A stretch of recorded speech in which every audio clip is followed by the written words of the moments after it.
Bonjour, Jacob Daran, je suis psychomotricien. J'ai longtemps œuvré au SNUP en tant qu'administrateur, président, formateur, et puis maintenant tout simplement en tant que bénévole.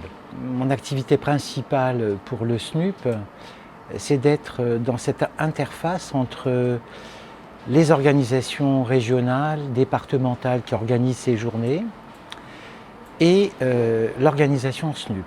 Mon travail en toute humilité, c'est de contribuer à ce que ces équipes régionales puissent développer, dérouler tout un contenu en adéquation avec les objectifs fondamentaux de ce que souhaite le SNUP. Les bénévoles qui organisent ces journées, il s'agit de l'association des psychomotriciens de Vendée. C'est moi qui les ai sollicités.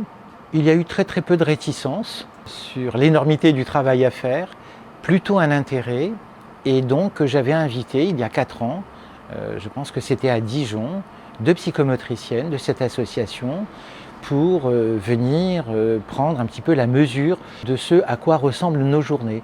Et donc les psychomotriciens ont travaillé pendant 2 ans.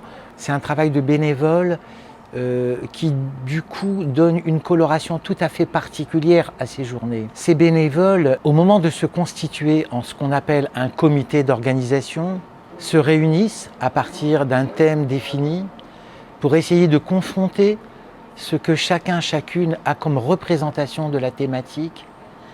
Et cela prend parfois plusieurs réunions avant que quelque chose puisse émerger de cette confrontation, commencer à pouvoir décliner une thématique et à partir de là commencer à faire une recherche envers certains intervenants. Mais la particularité aussi de ces journées n'est pas de faire appel à des intervenants présélectionnés, mais d'ouvrir ces interventions à des demandes spontanées. Donc progressivement, un programme va se construire entre ce qui était dans la tête des psychomotriciens organisateurs, les personnes qu'elles avaient sélectionnées, mais aussi les demandes qui vont se manifester à elles. Et au final, c'est une co-construction entre ces différents éléments qui permettent d'aboutir à un programme et à un déroulé de ces journées. Alors ces journées sont vraiment un rendez-vous incontournable. À l'origine, ces journées, elles étaient surtout un déroulé de communication faite par quelques psychomotriciens et surtout des médecins, psychiatres, neurologues qui venaient dispenser du savoir. Et puis, avec le temps, ces journées qui, au départ, ne duraient qu'1 jour et demi, sont passées à 3 jours.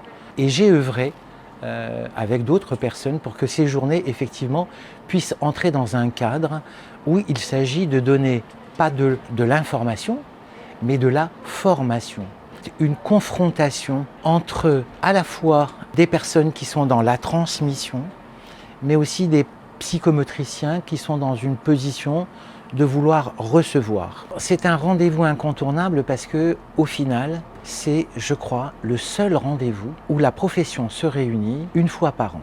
Et au-delà du plaisir des retrouvailles, c'est aussi le plaisir de la confrontation, le plaisir de l'échange, le plaisir de la discussion. Le thème de cette année est encore une fois fondamental dans la pratique des psychomotriciens. La question de l'observation, j'ai envie de dire que c'est peut-être l'acte princeps du psychomotricien, son acte premier.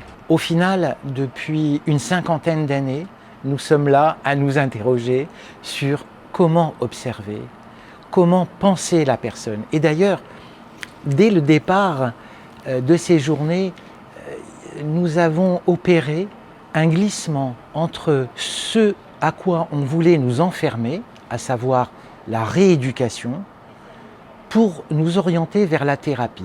Peut-être que les 2 ou 3 premiers congrès étaient encore des journées de rééducation psychomotrice, mais très vite c'est devenu un congrès de thérapie psychomotrice. C'est-à-dire qu'il ne s'agit plus d'enfermer le sujet dans une grille d'observation, mais d'inscrire le sujet dans une subjectivation de sa problématique, dans une relation où ce qui est donné à voir par le sujet est d'une certaine façon une tentative de mise en sens de sa problématique, de sa souffrance, de ses questionnements.